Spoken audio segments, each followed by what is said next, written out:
Do you like wrestling? Do you like toys? I like both. A lot.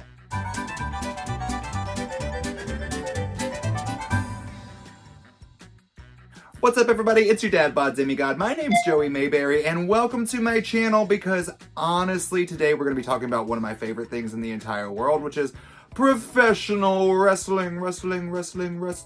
Now, I know that you all know that I wrestle, but I also collect a lot of toys, if you can't tell from everything behind me. Toys!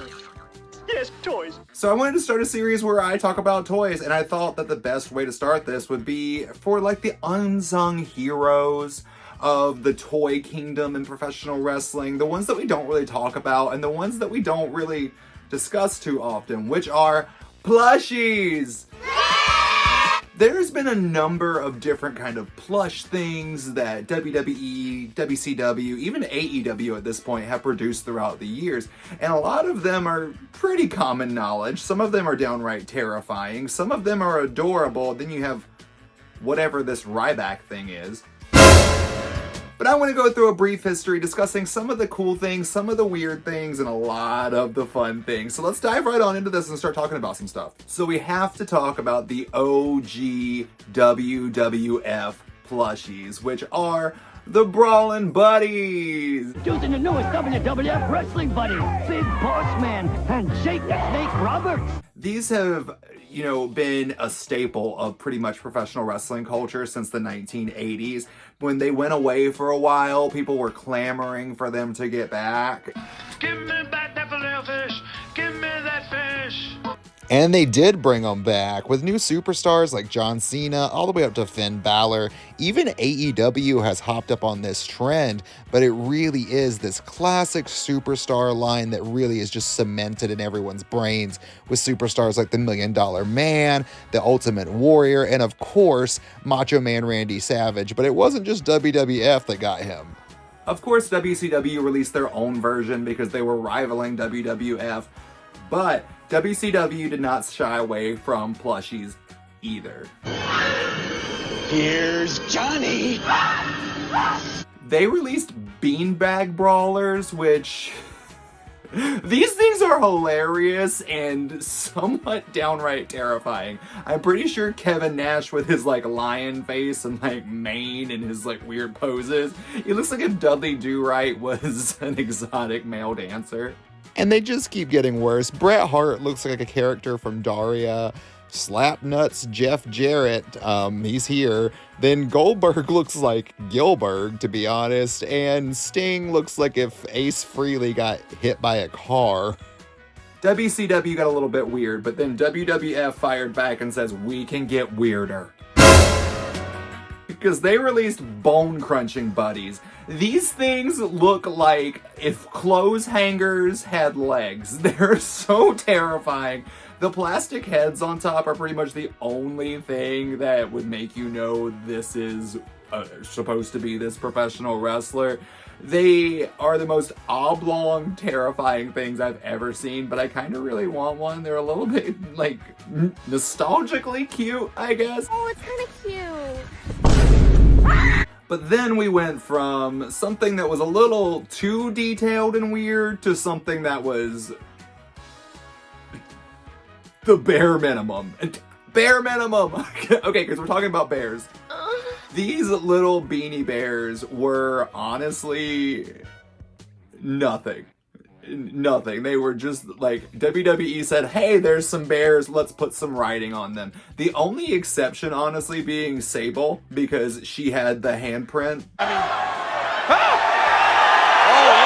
Which was sort of iconic, really kind of cool, because she was also one of the first women to ever start getting things like this. And then they said, you know what, that Sable bear was cool. Let's go ahead and make the most gaudy, atrocious Sable thing that we can possibly make.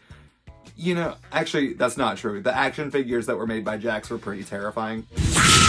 But the WWF bangers, yes, WWF did it way before Miley Cyrus did it.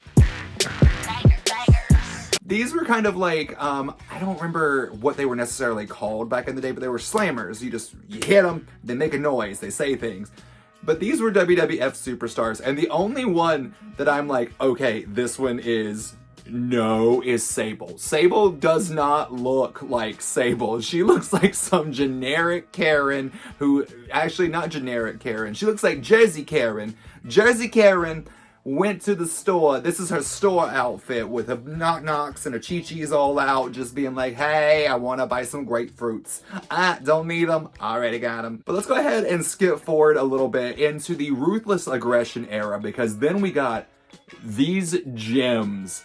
Oh my god, I wish I had these WWE muscle bears. I think they're some of the most like nostalgic things from my childhood, especially the Batista one with the belly button tattoo. If anybody knows where to get Beartista, please let me know. But also, WWE released a wide range of teddy bears throughout the years. There's been a lot for like Undertaker, Sable's had some. They've had some that look like actual wrestlers. Then there's some that just wear like title belts or maybe like a t-shirt. Example that I have is right up here. It's my Brie Mode bear.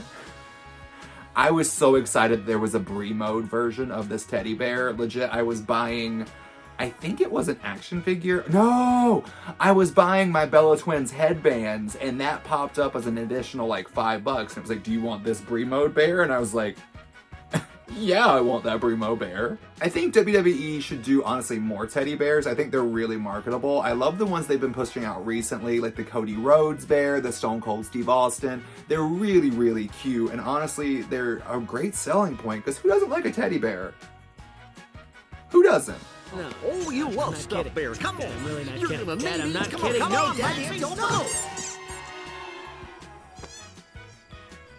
But then we enter the modern era of plushies. For WWE right now, they are so focused on Bleacher Creatures. Bleacher Creatures are essentially these plush models. They're kind of rigid, stiff versions of WWE superstars. I have two myself. I've got my Alexa Bliss and my Finn Balor.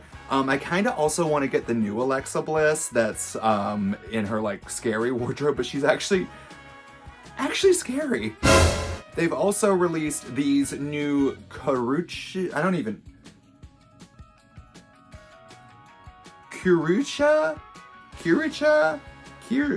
know. I'm looking at my notes and reading the word that I wrote down, and I don't know. But they're basically another version of Bleacher Creatures. Same company, different product. Kind of like when Funko released like these little things right here, like these little Bellas. Why won't my finger do it? Why? Such a weird statement. But they're really cute. I'm really debating on getting a Liv Morgan, but I would be remiss to not talk about my favorite plushie that WWE has ever made. And that's my Lily. I love my Lily plush. She's so terrifying, but cute in like the weirdest way. I honestly think my favorite detail on it are just the little skulls as teeth. Like, that's cute, right? That's adorable. Oh, strike that pose, Deepa. But there you have it. It's kind of an overall synopsis history. Not really history, I didn't go over many dates and facts, but a synopsis of WWE or wrestling plushies at this point. Are there ones that I didn't talk about? Are there ones that I should have talked about? Which ones were your favorite? Tell me right down here in the comments. Also, click that subscribe button and ring the bell. I'm producing more content. This is my new goal for the rest of the year, is to just produce content. I don't care what it is, but there's a lot of stuff coming your way, especially toys, especially wrestling, especially Joey. If you want to follow me on other platforms, go ahead and follow me at Joey_Mayberry on Instagram and Twitter, Joey.Mayberry on TikTok. And if you want to learn more about my toys, you can go to my Instagram page called Toy Dork. Toy Dork. Also, check out Golden Era Podcast streaming wherever you get your podcasts, and I will see you next time. Is that how I sign off? Is that how I'm gonna do this? Hey.